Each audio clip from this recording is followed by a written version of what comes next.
Subang, Kabupaten Bangka Barat. Saya akan melakukan proses demonstrasi kontekstual modul 2.3 proses coaching.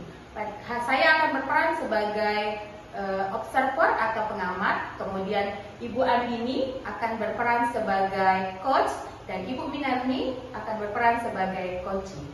Terima kasih.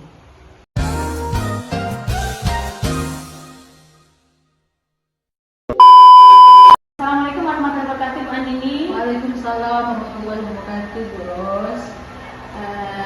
Apa kabarnya Bu Andini hari ini? Alhamdulillah sehat, Bu. Ibu bagaimana kabarnya? Alhamdulillah, saya juga dalam keadaan sehat. Ibu Andini hari ini akan melakukan proses coaching ya? Iya, betul sekali, Bu. Baik, sebelum melakukan proses coaching ada beberapa hal yang akan saya jelaskan. Boleh, Bu? Boleh, Bu. Nanti pada saat proses coaching, saya akan melakukan penilaian terhadap buku berdasarkan rubrik penilaian sesuai dengan alur tirta, apakah sudah berjalan dengan baik atau belum. Kemudian saya juga akan mendengarkan dan mengamati Ibu tentang apa yang nanti akan Ibu sampaikan, dan jangan lupa ya Bu, harus disesuaikan dengan prinsip-prinsip coaching seperti kemitraan, proses kreatif, dan juga memaksimalkan potensi. Mungkin sebelum dilakukan proses observasi ada sedikit yang akan saya tanyakan, boleh nggak Bu? Boleh, Bu, silakan, Bu. Baik, untuk yang pertama, kompetensi apa yang akan Ibu kembangkan dalam proses coaching ini? Oke, baiklah, Bu. Kompetensi inti yang akan saya kembangkan pada proses coaching ini yang pertama itu adalah tentang kehadiran penuh atau kesadaran penuh. Kemudian yang kedua mendengarkan aktif. Kemudian yang ketiga itu adalah mengajukan pertanyaan yang berbobot untuk si coaching-nya, Bu. Baik, jadi berdasarkan penjelasan Ibu tadi ada 3 kompetensi ya Bu. Yang pertama kesadaran penuh atau kehadiran penuh, kemudian mendengarkan aktif, dan yang ketiga mengajukan pertanyaan-pertanyaan berbobot. Iya. Di antara ketiga kompetensi tadi, mana kompetensi yang fleksibel yang akan dikembangkan? Oke, kompetensi yang spesifik Iya. yang akan saya kembangkan kepada si coaching terutama adalah tentang mendengarkan secara aktif tentang permasalahan dia. Kemudian yang kedua itu saya mengajukan pertanyaan bobot sehingga memunculkan ide ataupun sifat keterbukaan dari si coaching-nya. Baik, jadi ada 2 kompetensi ya yang akan dikembangkan pada saat proses coaching. Yang pertama mendengarkan aktif, yang kedua adalah mengajukan pertanyaan-pertanyaan berbobot. Nah, kira-kira indikator pencapaian apa yang akan Ibu capai pada saat proses coaching? Oke, iya, indikator yang pasti kalau misalnya proses coaching itu pasti kita harus mempunyai indikator yang dicapai supaya berhasil gitu. Jadi indikator yang pengen saya capai yang pertama itu adalah saya pengen menemukan kompetensi coaching itu dalam menyelesaikan masalahnya, kemudian langkah-langkah dalam menyelesaikan masalahnya sehingga dia bisa menyelesaikan masalahnya dengan baik dan benar gitu. Baik, jadi berdasarkan penjelasan Ibu tadi bahwa indikator yang ingin dicapai bahwa coaching dapat menyelesaikan masalahnya, dapat menemukan solusi-solusi dari permasalahan yang dihadapi. Benar Bu? Benar Bu, benar sekali seperti itu. Iya. Silahkan Bu melakukan proses coaching bersama coaching. Silahkan Ibu uraikan rencana-rencana yang akan Ibu lakukan. Assalamualaikum Bu Andini. Waalaikumsalam Bu Nani.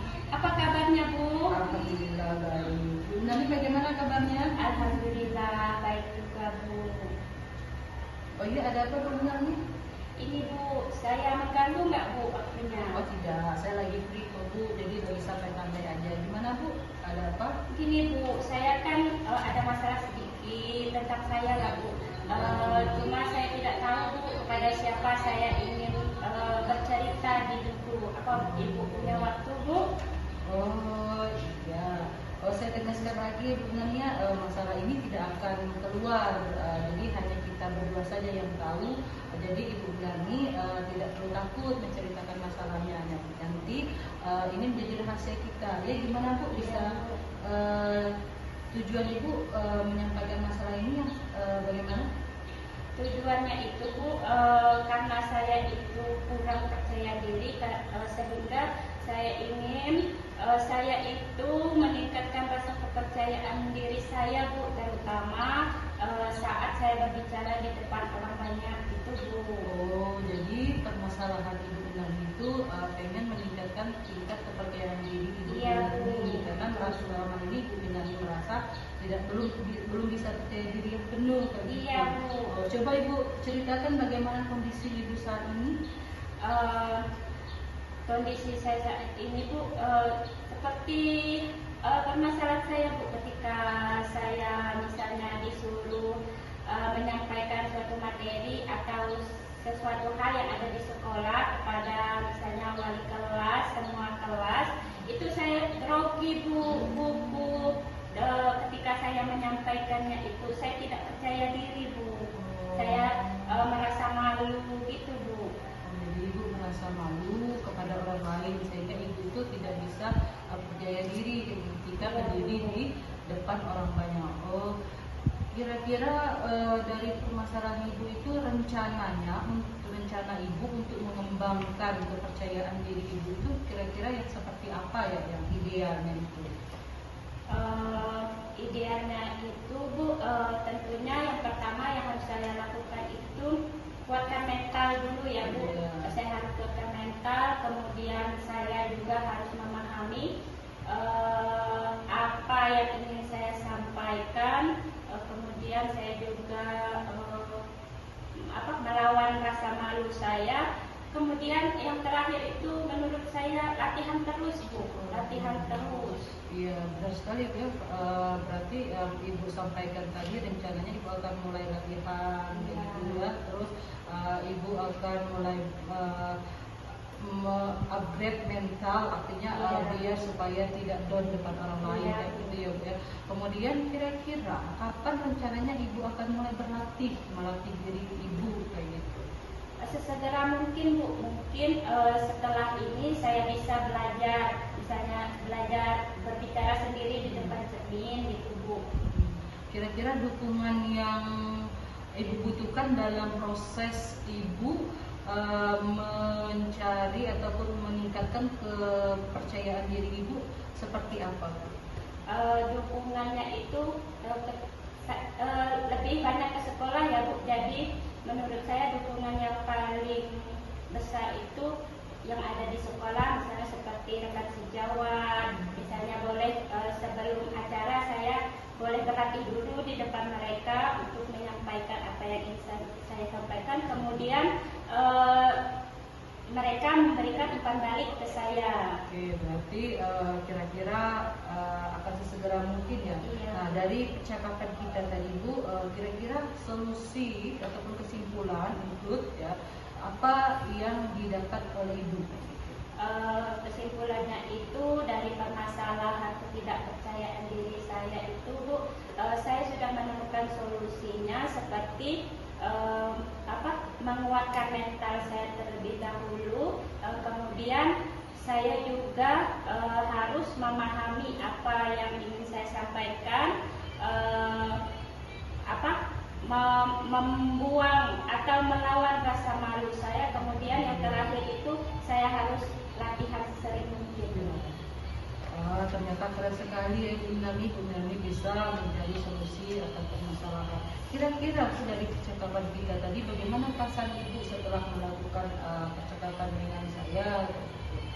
Perasaan saya itu menjadi lebih lega Bu, karena dari permasalahan saya mendapat solusinya, begitu Bu. Senang bisa mengutarakan permasalahan saya kepada Ibu. Perasaan Ibu Nani lebih tenang ya. Alhamdulillah ya, hanya itu yang bisa saya dapatkan itu. Nanti jika Ibu punya kendala lagi, Ibu bisa menghubungi saya. Iya, Bu. Terima kasih ya Bu sudah mendengarkan permasalahan saya. Ya, terima kasih. Ya, sama-sama Bu ya. Iya. Saya pamit dulu ya Bu ya. Assalamualaikum. Salam. Halo Bu Anini. Halo Bu Ros. Baik. Bagaimana hasil proses coaching yang sudah Ibu lakukan? Alhamdulillah Bu, berjalan dengan baik dan lancar. Syukur alhamdulillah. Nah, setelah melakukan observasi bersama Coach tadi, ada beberapa pertanyaan Bu yang akan saya sampaikan. Pertanyaan yang pertama, apa saja yang sudah didapatkan pada saat coaching terkait dengan indikator yang ingin dicapai oleh Ibu? Oke, yang saya dapatkan selama saya melakukan proses coaching dengan coach saya, Bu, yang pertama saya sudah melakukan dengan alur Tirta, yaitu dengan menanyakan tujuan apa coach saya menemui saya, kemudian kemudian coach menceritakan tentang permasalahannya dan saya menanyakan situasi keadaannya, kemudian nanti situ saya menanyakan tindakan selanjutnya atau rencana apa yang akan coach lakukan, kemudian tanggung jawabnya itu kira-kira sebagai solusinya sebagai pertanggung jawabnya nanti dia maunya kapan gitu. Nah, jadi kemudian saya juga menggali potensi coachingnya Bu dalam menemukan permasalahan ataupun solusi dari permasalahan si coaching. Baik, jadi Ibu sudah berhasil ya Bu melaksanakan proses coaching ini sesuai dengan alur Tirta, sesuai dengan konsep-konsep yang diterapkan pada alur Tirta, mulai dari tujuan, identifikasi, rencana aksi, kemudian tanggung jawab. Tadi juga pada saat kegiatan coaching saya melihat bahwa Ibu sudah fokus terhadap apa yang ingin dicapai oleh coaching. Ibu sudah memusatkan perhatian agar coaching bisa menemukan solusi dari permasalahan yang ingin dicapainya. Mudah-mudahan kedepannya Ibu bisa melakukan proses coaching ini lebih baik. Kemudian satu lagi ya Bu, ada satu lagi pertanyaan yang saya ingin tanyakan, boleh ya Bu? Boleh Bu, silakan. Nah, untuk kedepannya kira-kira kompetensi apa lagi yang perlu Ibu kembangkan agar proses coaching dapat berjalan dengan baik? Oke, untuk kedepannya agar proses coaching ini berjalan dengan baik, maka saya akan lebih memahami alur Tirta lagi Bu, karena dengan alur Tirta itu menurut saya sudah mencakup semua dari prinsip coaching, kemudian indikator value coaching, sehingga kedepannya saya bisa melaksanakan coaching ini lebih baik lagi. Baik, luar biasa Ibu Anggini, rangkaian proses coaching yang sudah Ibu lakukan. Semoga Ibu sukses ke depannya dan kegiatan-kegiatan coaching berikutnya dapat berjalan dengan baik ya Bu ya. Saya akhiri sampai di sini. Terima kasih atas kerjasamanya Bu. Ya Bu. Saya akhiri. Wassalamualaikum warahmatullahi wabarakatuh. Audio Jungle.